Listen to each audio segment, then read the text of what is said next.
వేములవాడ నియోజకవర్గంలో 40 మంది సర్పంచులు గెలిచినారు. వారందరికీ ఒకసారి గట్టిగా చప్పట్లు. అట్లాగే తంగళ్లపల్లి మండలంలో 20 మంది సర్పంచులు గెలిచినారు. వారికి కూడా గట్టిగా చప్పట్లతో అభినందనలు. బోయిన్పల్లి మండలంలో 9 మంది గెలిచినారు. వారికి కూడా హృదయపూర్వకంగా అభినందనలు. ఇల్లంతకుంట మండలంలో 14 మంది గెలిచినారు. వారికి కూడా గట్టిగొట్టాలి చప్పట్లు. మొత్తం 2 దశల్లో జరిగిన ఈ ఎన్నికల్లో మరి 83 మంది వేములవాడ, అదేవిధంగా ఇల్లంతకుంట, బోయిన్పల్లి, తంగళ్లపల్లి కలిపితే 83 మంది సర్పంచ్లుగా గెలిచిన బీఆర్ఎస్ మద్దతుదారులందరికీ పేరు పేరున అభినందనలు. అయితే చాలా మంది పెద్దలు మాట్లాడి చాలా విషయాలు మీకు చెప్పే ప్రయత్నం చేసినారు. ముందుగా మీకు ఒక్కసారి మీ హక్కుల గురించి కూడా తెలుసుకోవాల్సిన బాధ్యత, అసలు ప్రభుత్వాలు ఎట్లా పనిచేస్తాయో తెలుసుకోవాల్సిన బాధ్యత కూడా మీ మీద ఉన్నది. మొదటి విషయం ఏంటంటే, మీరు సర్పంచ్ అంటే ఈ రాష్ట్రానికి ముఖ్యమంత్రి ఎట్లనో సర్పంచ్ గారంటే గ్రామానికి పెద్ద దిక్కుగా, గ్రామానికి పెద్దగా సర్పంచ్ గారే ఉంటారు. సర్పంచ్ గారు, వారి కింద ఉప సర్పంచ్ గారు, అట్లాగే వారి కింద మొత్తం వార్డు సభ్యులు మొత్తం కలిసి మీది స్థానిక ప్రభుత్వం. భారతదేశంలో మనకు 5 రకాల ప్రభుత్వాలు ఉంటాయి. 5 రకాల స్థానిక ప్రభుత్వాలు, 5 రకాల ప్రభుత్వాలు మొత్తం పైనుంచి కింది దాకా చూస్తే 5 రకాలు. మొదటిది దేశం చూస్తే మరి కేంద్ర ప్రభుత్వం, భారతదేశాన్ని మొత్తానికి ఒక ప్రధానమంత్రి, మంత్రిమండలి, పార్లమెంట్ సభ్యులు, పైన ఢిల్లీలో వాళ్ళు ఉంటారు. ఆడికెళ్ళి కొద్దిగా కిందికి వస్తే మనకి 28 రాష్ట్రాలు ఉన్నాయి. రాష్ట్రానికి ఒక ముఖ్యమంత్రి, రాష్ట్ర ప్రభుత్వము, మంత్రిమండలి, ఎమ్మెల్యేలు, ఎమ్మెల్సీలు అక్కడ ఉంటారు. ఆడికెళ్ళి కొద్దిగా కిందికి వస్తే జిల్లా ప్రభుత్వం, జిల్లా పరిషత్ ఉంటుంది. జిల్లా పరిషత్లో జిల్లా పరిషత్ చైర్మన్ గారు, జెడ్పీటీసీలు వాళ్ళు ఉంటారు. కొద్దిగా కిందికి వస్తే మున్సిపాలిటీ, మండలం. మున్సిపాలిటీలో మున్సిపల్ చైర్మన్ గారు, కౌన్సిలర్లు ఉంటారు. మండలంలో మండల పరిషత్తు, అదేవిధంగా ఎంపీటీసీలు వాళ్ళు ఉంటారు. మరి కిందికి మొత్తంగా చూసినట్టయితే 5 అంచెల్లో కింద ఉండేది, ప్రజలకు అత్యంత సన్నిహితంగా ఉండేది ఏంటిది అంటే గ్రామ పంచాయతీ. మరి ఆ గ్రామ పంచాయతీలో సర్పంచ్ గారు, ఉప సర్పంచ్ గారు, వార్డు సభ్యులు, అంటే ఈ రకంగా 5 ప్రభుత్వాలు దానికే పనిచేస్తూ ఉంటాయి. అయితే ప్రజలు కోరుకునేది ఏంటంటే ఈ 5 అంచెల ప్రభుత్వాలు ఒకదానితో ఒకటి సమన్వయంతో పనిచేయాలి. ఎందుకంటే ఎవరి హక్కులు వాళ్ళకున్నాయి, ఎవరి నిధులు వాళ్ళకున్నాయి, ఎవరి విధులు, ఎవరి బాధ్యతలు వాళ్ళకున్నాయి. ఇంతకుముందు ఒక తమ్ముడు వెనకకెళ్ళి వచ్చి చెప్తున్నాడు, అన్నా ఎమ్మెల్యేలు బెదిరిస్తాన్రు, మరి మేము మా దగ్గరికి రావాలను, పైసలు మేమే ఇవ్వాలి అని మాట్లాడుతున్నాను. ఎమ్మెల్యేల చేతులు ఏమి ఉండదు, మీకు ఇచ్చేది కానీ పోయేది కానీ. ఎమ్మెల్యే నిధులు ఆయనకుంటాయి. కానీ గ్రామ పంచాయతీకి సంబంధించి డైరెక్ట్గా ఫైనాన్స్ కమిషన్ ద్వారా మీకు డబ్బులు, అంటే రాష్ట్ర ప్రభుత్వానికి మొత్తం స్థానిక సంస్థలకు మనం కేంద్రానికి కట్టే పనులకు వెళ్ళే వాళ్ళు మనకు ఉల్టా ఫైనాన్స్ కమిషన్ ద్వారా పైసలు ఇస్తారు. ఆ ఫైనాన్స్ కమిషన్ ద్వారా వచ్చే పైసలల్లా 70% పైసలు డైరెక్ట్గా గ్రామ పంచాయతీకి వస్తాయి, 20% పైసలు మండల పరిషత్కి వస్తాయి, 10% జిల్లా పరిషత్కి వస్తాయి. మొత్తం రూపాయి వస్తే 70 పైసలు మీకు రావాలి, 20 పైసలు మండల పరిషత్ కోవాలి, అట్లాగే 10 పైసలు జిల్లా పరిషత్ కోవాలి. అందరు కలిసి సమన్వయంతో, జెడ్పీటీసీ, ఎంపీటీసీ అందరు కలిసి సమన్వయంతో పనిచేయాల్సి ఉంటుంది. చాలా మంది మిత్రులు, నేను ఎందుకంటే పంచాయతీరాజ్ మంత్రిగా పనిచేసిన కాబట్టి నాకు ఈ విషయం కొంత లోతుగా తెలుసు. చాలా మంది మిత్రులు కన్ఫ్యూజ్ అవుతూ ఉంటారు. ముఖ్యంగా ఎంపీటీసీలు, జెడ్పీటీసీలు ఏమంటారంటే, అరే నేను సర్పంచ్ ఏమో ఒక ఊళ్ళో గెలిచిండు, ఎంపీటీసీ నేను 4 ఊళ్ళ పొత్తులో గెలిచిన, మరి నేను పెద్దోని కదా, నాకు పెద్దపీట వేయాలి కదా అంటారు. తప్పేం లేదు, వాళ్ళు అడిగిన దానిలో తప్పేం లేదు. కానీ వాస్తవం ఏంటి అంటే, మీ అందరు చూసే ఉంటారు ఆ టీవీ ప్రకటన, భగవంతునికి భక్తునికి అనుసంధానమైంది ఏంది, బాబా ఏంది తెలుసురా, అంబికా దర్బార్ అగర్వత్. ఆయన అంబిక, ఆయన సంతోషపడతారు ఎక్కడ. అసలు ఈ ఎంపీటీసీ పదవి, జెడ్పీటీసీ పదవి ఏంది అంటే, ఈ 5 అంచెల ప్రభుత్వాలలో ఇప్పుడు గ్రామ పంచాయతీల సర్పంచ్ గారు ఉంటారు, వార్డు మెంబర్లు ఉంటారు. మీరు మొన్ననే గెలిచి వచ్చిండ్రు. మరి మీకు మండలం నుంచి నిధులు తీసుకురావాలి కదా. అంటే ఉదాహరణకి ఏంది, ఇప్పుడు గ్రామంలో ఏమున్నది, ఏం లేదు, గ్రామంలో ఇగో ఫలానా పని ఉన్నది, ఫలానా పని చేయాలి. మరి సర్పంచ్ గారు దేనికి పైసలు పెట్టాలి. అట్లాగే మరి ఎంపీటీసీ గారు ఏం చేయాలి, ఎంపీటీసీ గారు గ్రామానికి మండలానికి మధ్యన అనుసంధానకర్త, అంబికా దర్బార్ అగర్వత్ అన్నట్టు. అర్థమైందా? అంటే గ్రామానికి మండలానికి, ఇప్పుడు నేను చెప్పినట్టు 70 పైసలు గ్రామానికి వస్తాయి ఫైనాన్స్ కమిషన్ పైసలు, 20 పైసలు మండలానికి పోతాయి, 10 పైసలు జిల్లా పరిషత్కి పోతాయి. మరి ఆ 20 పైసలు ఏ గ్రామంలో ఎట్లా పెట్టాలి, ఎంపీటీసీ గారు స్థానిక సర్పంచ్తో ఎట్లా కలిసి పనిచేయాలి, ఇది ఆ అనుసంధానమైన బాధ్యత ఎంపీటీసీ గారు గ్రామానికి మండలానికి అనుసంధానంగా ఎంపీటీసీ గారు ఉండాలి. మరి జెడ్పీటీసీ గారు ఏం చేయాలి? ఆల్రెడీ మండల పరిషత్ అధ్యక్షుడు ఉంటాడు, మండలానికి ఒక ఎంపీపీ ఉంటారు, ఎంపీటీసీలు ఉంటారు. మరి జెడ్పీటీసీ ఏం చేయాలి? జెడ్పీటీసీ ఏం చేయాలంటే మండలానికి జిల్లా పరిషత్కు అనుసంధానం జెడ్పీటీసీ గారు. అంటే ఆ 10% డబ్బులు ఏవైతే జిల్లా పరిషత్కు వస్తాయో ఫైనాన్స్ కమిషన్కు, అట్లాగే వాళ్ళకి ఇతర రూపంలో కూడా కొన్ని వస్తాయి పైసలు, వాటిని మరి జిల్లా పరిషత్తు ఎట్లా నిర్ణయం తీసుకోవాలి, ఏ మండలంలో ఎంత ఖర్చు పెట్టాలి అనేది జెడ్పీటీసీ, మండల పరిషత్ అధ్యక్షుడు, ఎమ్మెల్యే గారు అందరూ కలిసి అనుకొని ఖర్చు పెట్టాల్సిన అవసరం ఉంటుంది. కాబట్టి మీరు ఎవ్వల కింద పనిచేస్తలేరు, మీది మీరు సర్వ స్వతంత్రులు. ఇంతకుముందు మీరు చెప్పినట్టు, లక్ష్మీనరసింహరావు గారు చెప్పినట్టు, రేపటి రోజున గ్రామ పంచాయతీ తీర్మానం లేకుండా రాష్ట్ర ప్రభుత్వం కూడా కొన్ని పనుల్లో ఏలు పెట్టే అవకాశం ఉండదు. ఫలానా వర్క్ కావాలి, ఫలానా వాళ్ళకి ఇల్లు ఇవ్వాలి, లిస్ట్ ఎక్కడ పెట్టాలి? గ్రామ పంచాయతీలనే పెట్టాలి. ఎవరికి ఇండ్లు ఇస్తున్నాం, ఎవరికి కార్డులు ఇస్తున్నాం, ఎవరికి ఏ సంక్షేమ పథకం ఇస్తున్నాం, ఎవరికి రేపు పింఛన్ పెంచాలి, ఎవరికి ఏం చేయాలి, లబ్ధిదారుల లిస్టు ఎక్కడ పెట్టాలి? గ్రామ పంచాయతీలనే పెట్టాలి. దానికి బాధ్యులు మీరే అవుతారు. ఎమ్మెల్యేలు ఇంకొకరు నీలిగి మీ మీద డాగేస్తే, మిమ్మల్ని బెదిరిస్తే దాంతో అయ్యేది కానీ ఇంకోటి కానీ ఏం లేదు. మీరు ఖచ్చితంగా గుర్తుపెట్టుకోవాల్సింది, మీ హక్కులు మొదలు తెలుసుకోవాలి.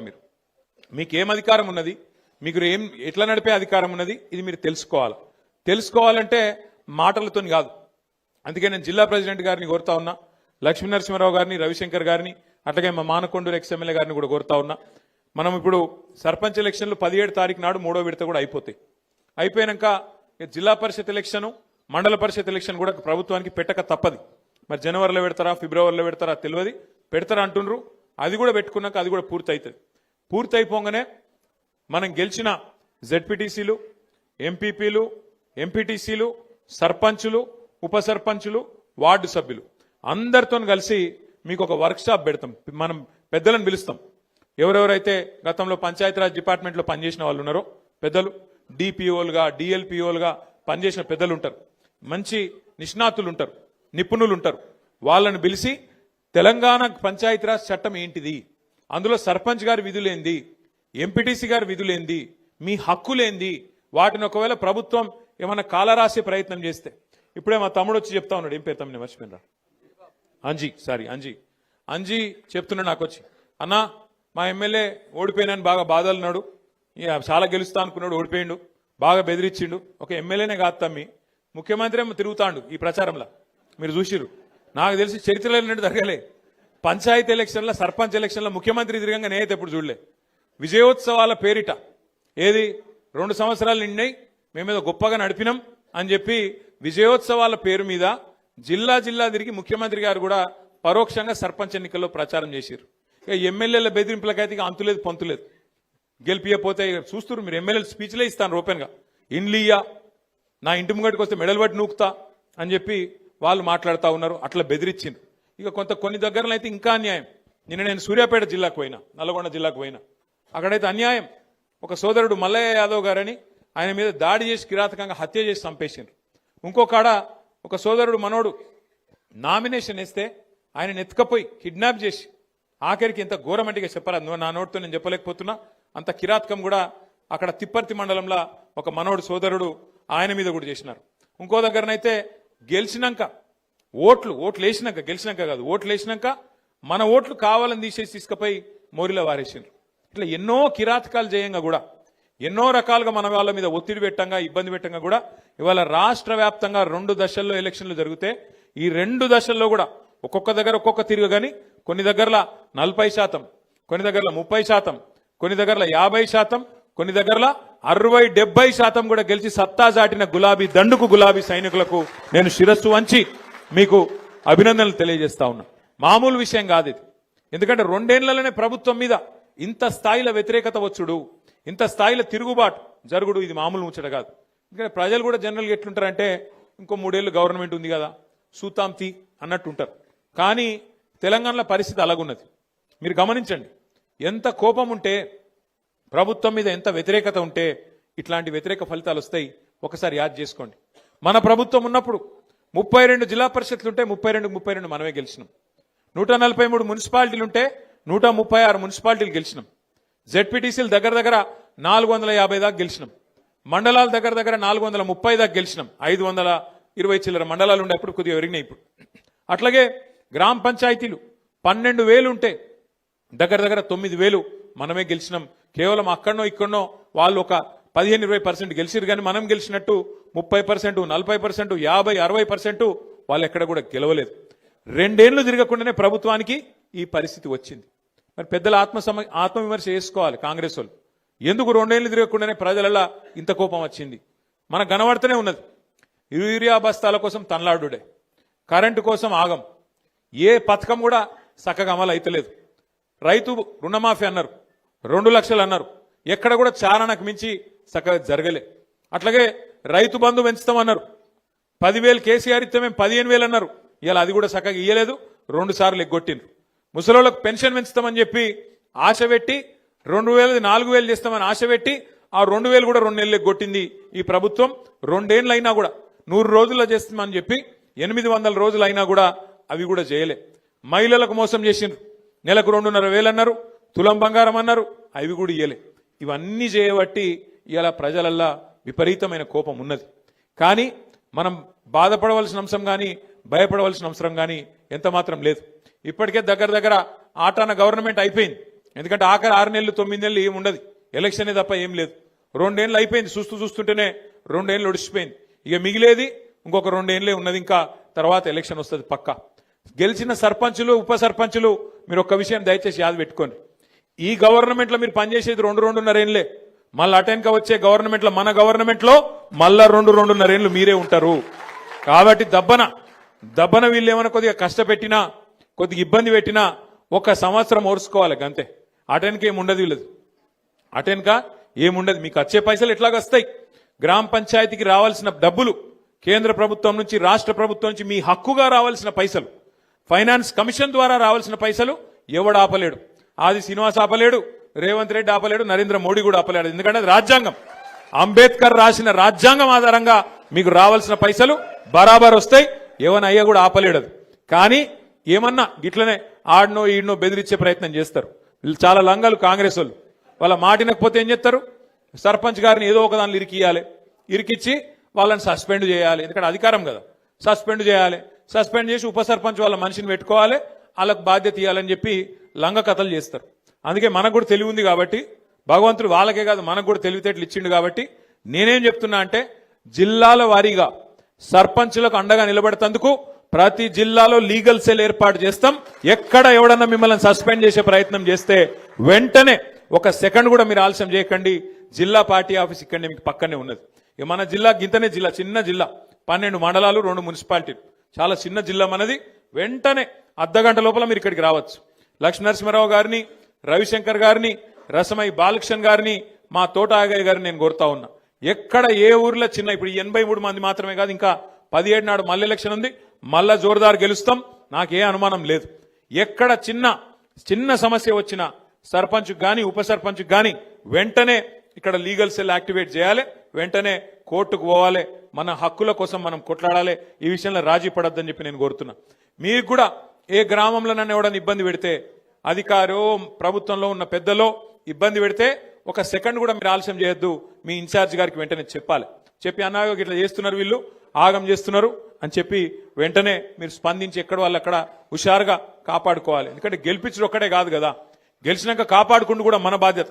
మన హక్కులు తెలుసుకోవాలి, మన హక్కుల కోసం కొట్లాడాలి.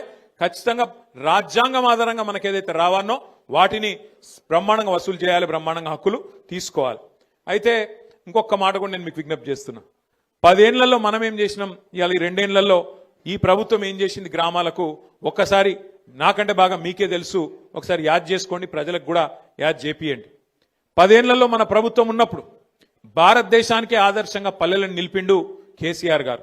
ఇదేదో నేను మనకు మనమే కితాబిచ్చుకుంటలేం, మనకు మనమే సర్టిఫికెట్ ఇచ్చుకుంటలేం. మన రాజన్న సిరిసిల్ల జిల్లా పరిషత్కు కేంద్ర ప్రభుత్వమే ఉత్తమ జిల్లా పరిషత్ అవార్డు కూడా మన జిల్లాకే ఇచ్చింది. యాద్ చేసుకోండి మీరు ఒక్కసారి. అట్లాగే భారతదేశంలో జనాభా పరంగా చూసుకుంటే మన జనాభా ఎంత? మనం 3% కంటే తక్కువ ఉంటాం. మొత్తం దేశం జనాభా 145 కోట్లయితే మనం 4 కోట్లు, అంటే 3% కంటే తక్కువ.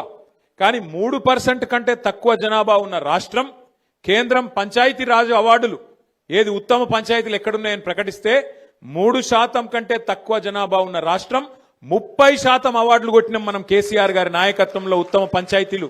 మరి ఇది భారతదేశంలోనే రికార్డు. ఏ ప్రభుత్వం కూడా ఇంతవరకు సాధించలేదు రికార్డు. ఎట్లొచ్చినాయి అవార్డులు? మరి ఉత్తగానే వచ్చినాయా? పైరవి చేస్తే వచ్చినాయా?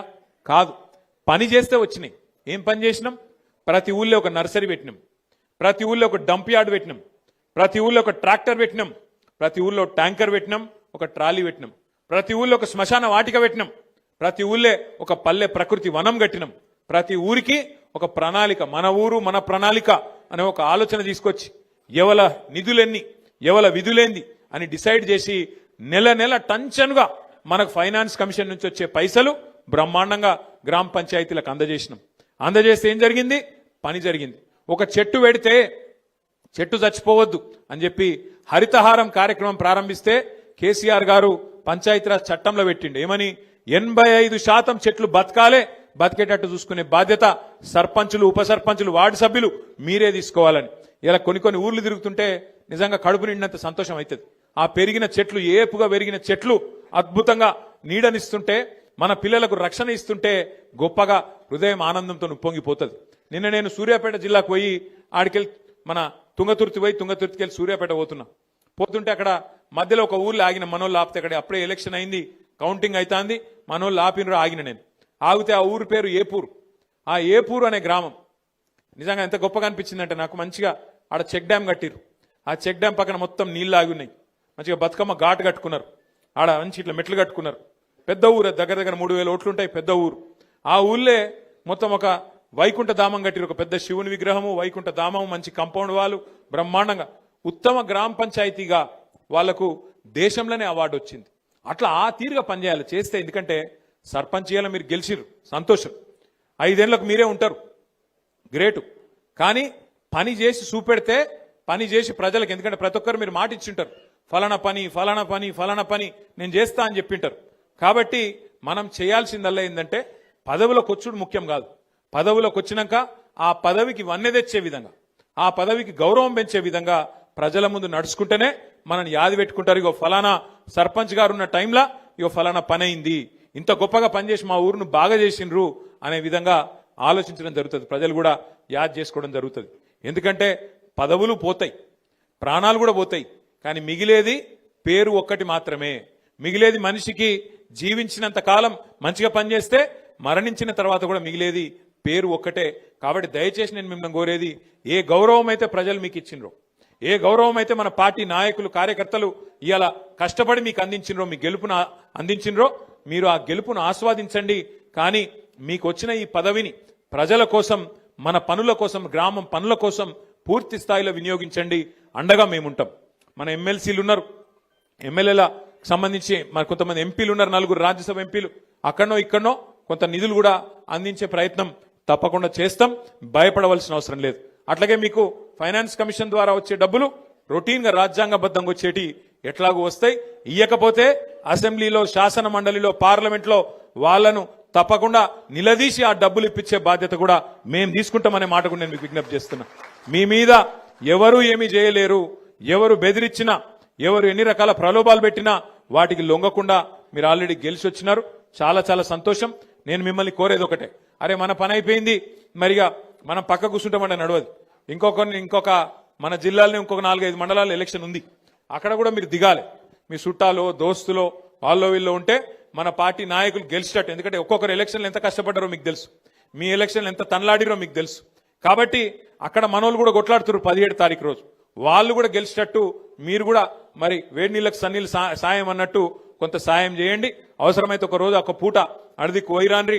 అక్కడ కూడా మీకు తెలిసిన వాళ్ళు, దోస్తులో, చుట్టాలో, క్లాస్మేట్స్ ఎవరైనా ఉంటే ఒక అడుగు పక్కకు పోయి అక్కడ కూడా చెప్పి రావాలి, మనోళ్ళు గెలిచేటట్టు చూసుకోవాలి. ఎందుకంటే పెద్దలు ఒకటే చెప్తారు, ఎక్కడ పోగొట్టుకున్న దాన్ని మళ్ళీ అక్కడనే దేవులాడుకోవాలి. మనకు అధికారం పోయిందని బాధ లేదు, అధికారం పోయిందన్న బాధ ఏం లేదు. సరే, వేములవాడలో మీకు తెలుసు, పాపం 4 సార్లు ఓడిపోయింది ఆయన అని చెప్పి ఆయన ఏడుచుకుంటా తిరిగితే ఏదో 4 ఓట్లు వేసిరు. ఆయన ఏం పెద్ద మేయారిటీతో నేను గెలవలే, తిప్పి కొడితే ఎంత 12,000 14,000 ఓట్ల మేయారితో గెలిచిండు. ఆయన ఏమో పెద్ద దానికేదో చాలా గొప్ప ఇది లెక్క. తెల్లారులేస్తే కేసీఆర్ గారిని తిట్టుడు, తెల్లారులేస్తే కేసీఆర్ ను అట్లా ఇంత మాట అంత మాట అనుడు, గది కాదు కదా గెలిపించింది నిన్ను. శాతనైతే మాకంటే ఎక్కువ పని చేసి చూపెట్టు, శాతనైతే మాకంటే ఎక్కువ చెయ్యి. రైతు బంధు 15,000 చేస్తానో కదా చెయ్యి, 4,000 పెన్షన్ చేస్తానో కదా చెయ్యి, మహిళలకు 2,500 ఇస్తానో కదా ఈ పని చేయగలిగితే గా పని చెయ్యి. తెల్లారులైతే కేసీఆర్ని తిట్టాలి, తెల్లారులైతే బీఆర్ఎస్ వాళ్ళని తిట్టాలి, గది కాదు కదా రాజకీయం అంటే. అందుకే నేను మిమ్మల్ని కోరేది ఏంటంటే ఇక ఎలక్షన్ల దాకానే రాజకీయం. ఎలక్షన్లు అయిపోయాక పనిలో పడాలి, పని చేయాలి, గ్రామానికి రాష్ట్రానికి ప్రజలకు మనం ఎన్నుకున్న మన ప్రజలకు మనం సేవలు అందించాల్సి ఉంటుంది. ఆ దిశగా ముందుకు పోదాం. మీ అందరికి కూడా 84 మంది సర్పంచులు, అదేవిధంగా గౌరవ ఉప సర్పంచులు, వార్డు సభ్యులు ఎవరెవరైతే గెలిచి వచ్చిండ్రో వాళ్ళని ఎవరెవరైతే గెలిపించిండ్రో వాళ్ళందరికీ శుభాకాంక్షలు తెలియజేస్తూ నేను దయచేసి మిమ్మల్ని కోరేది